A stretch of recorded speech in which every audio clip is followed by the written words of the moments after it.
손흥민은 소속팀인 토트넘에서보다 훨씬 아래로 내려오는 모습을 보이곤 했었는데요. 손흥민은 빠른 발을 통한 공간 침투와 득점력이 매우 뛰어난 선수입니다. 이렇게 뒤에 있으면 직접 득점을 노리기는 힘들죠. 그럼에도 벤투 감독이 손흥민을 이렇게 활용한 이유,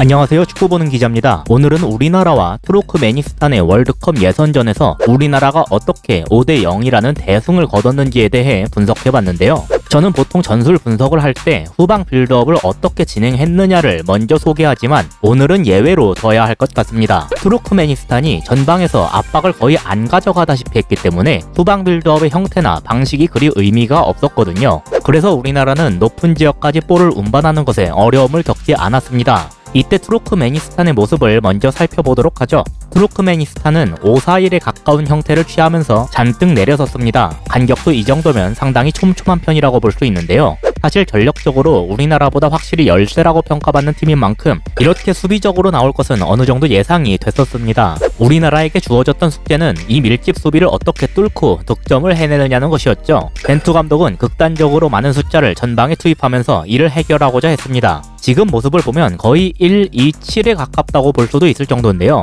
김민재를 최후방에, 그리고 그 앞에 김영권과 정우영만을 둔 형태입니다. 이 전방 7명이 상황에 따라 아래로 내려오거나 앞으로 침투하는 움직임을 병행하면서 투르크메니스탄의 수비 조직력을 무너뜨리고자 했는데요. 특히 이것이 잘 수행된 지역은 좌측이었습니다. 여기서 손흥민의 위치를 보시면 약간 특이한 것을 알 수 있는데요. 여기 권창훈이 보통 손흥민이 있을 법한 위치에 대신 들어가 있음을 알 수 있습니다. 이 장면에서도 마찬가지입니다. 아마 경기를 보신 많은 분들께서도 느끼셨겠지만 손흥민은 소속팀인 토트넘에서보다 훨씬 아래로 내려오는 모습을 보이곤 했었는데요. 손흥민은 빠른 발을 통한 공간 침투와 득점력이 매우 뛰어난 선수입니다. 이렇게 뒤에 있으면 직접 득점을 노리기는 힘들죠. 그럼에도 벤투 감독이 손흥민을 이렇게 활용한 이유, 저는 크게 두 가지가 있다고 보고 있습니다. 먼저 투르크메니스탄이 아주 촘촘한 간격을 형성하면서 잔뜩 내려섰기 때문에 손흥민이 전방에 있는다고 활용할 수 있는 공간이 그리 많다고 볼 순 없었어요. 수비수들의 경기 대상 1호는 상대의 최전방에 있는 선수들, 그 중에서도 특히 중앙에 있는 선수들이 됩니다. 가장 득점을 노리기 쉬운 위치이기 때문이죠. 물론 손흥민은 좁은 공간에서도 뭔가를 만들어낼 수 있는 선수지만 그 장점을 발휘하기가 쉽지 않은 환경임에는 분명했습니다. 하지만 상대적으로 후방에 있다면 얘기가 많이 달라지는데요. 상대가 잔뜩 내려서서 촘촘한 간격을 형성하고 있는 만큼 이 지역까지는 압박하기가 힘들어집니다. 경계 대상 우선순위에서 멀어지게 되는 거죠. 여기에서 두 번째 이유입니다. 손흥민은 상대적으로 후방에 있어도 충분히 상대를 위협할 수 있는 선수라는 점인데요. 앞서도 언급했지만 손흥민은 득점력이 뛰어난 선수입니다. 하지만 특히 이번 시즌에는 플레이메이커로서의 역할로도 상당한 영향력을 보일 수 있음을 보여줬는데요. 2021 시즌에 프리미어리그에서 손흥민보다 많은 기회를 창출한 선수는 브루노, 마운트, 그릴리시, 데브라이너 넷밖에 없습니다.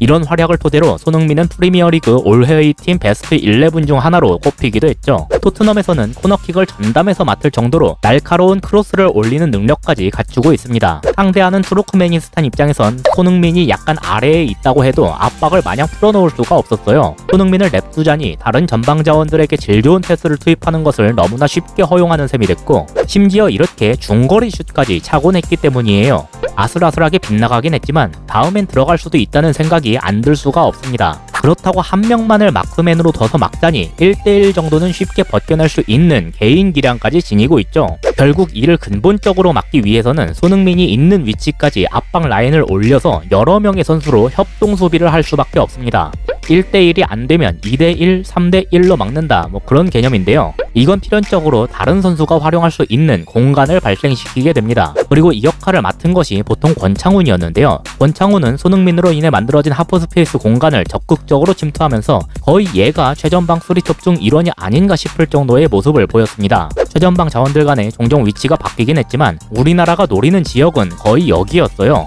이번엔 권창훈 대신에 남태희가 이 공간을 파고들었고, 여기에 정우영이 좋은 패스를 넣어줌으로써 기회를 잡을 수 있었습니다. 하지만 그렇다고 해도 상대가 하프 스페이스를 아주 집중력 있게 막을 가능성도 있었죠. 그래서 우리나라는 한 가지 더 수비를 공략할 방법을 준비했습니다. 우리나라의 공격은 손흥민이 있는 좌측에 집중되어 있었죠. 이 말은 즉 양팀 모두 전체적인 무게 중심이 이쪽 지역으로 쏠리게 된다는 뜻이기도 합니다. 그래서 여기에 공간이 발생되지 않는다 싶으면 냅다 반대로 크게 방향을 전환했는데요. 반대편에서 높게 오버래핑한 김문환이 이걸 받을 수 있었고, 이를 통해서 아주 좋은 기회를 창출할 수 있었습니다. 좌측에 과부하를 주고 우측에서 마무리를 짓는 패턴이라고 볼 수 있겠죠. 수비 시에는 크게 다를 부분이 없었습니다. 하나 짚자면 전방에 많은 숫자를 투입했던 만큼 볼을 빼앗겼을 때 그대로 압박을 가져감으로써 첫째로 상대가 빠르게 볼을 전개시킬 수 없도록 지연하고, 둘째로 가능하다면 볼을 탈취해서 그대로 다시 공격을 이어가게끔 했습니다. 이렇게 지금까지 우리나라가 어떻게 5대0이라는 대승을 거둘 수 있었는지에 대해 다뤘는데, 사실 여전히 의문부호가 붙는 곳도 남아있긴 합니다. 영상 초반에도 말씀드렸지만 이번 경기에서 상대는 전방 압박을 거의 가져가질 않았어요. 어중간하게 압박을 시도하다가 뒷공간을 내주느니 아예 내려서겠다는 컨셉이었죠. 하지만 지난 한일전에서처럼 어느 수준 이상의 전방 압박을 수행할 수 있는 상대를 만났을 때 과연 우리나라가 볼을 앞으로 전개할 수 있을까에 대해서는 아직 미지수입니다. 비록 이때 핵심 선수들 다수가 출전하지 못하긴 했지만 이날 가장 안 됐던 부분이자 제가 가장 많은 지적을 했던 부분이 바로 이 빌드업 부분이었어요. 하지만 핵심 선수가 포함된 이번 경기에선 이 부분에 곤란함을 겪질 않았죠. 그래서 그럼 이제는 후방 빌드업도 안정적으로 할 수 있느냐는 질문에 대해서는 이제는 할 수 있다, 아니다, 아직도 할 수 없다가 아니라 이 경기만 보고선 판단하기 힘들다가 정확한 답변이라고 봅니다. 다만 오늘 분석했던 공격 컨셉, 이거 자체는 분명히 투르크메니스탄보다 높은 수준의 팀들에게도 먹힐 가능성이 상당히 높다고 봅니다. 손흥민의 위치가 뒤로 조정되는 것 자체는 전혀 문제가 되지 않는다고 생각해요.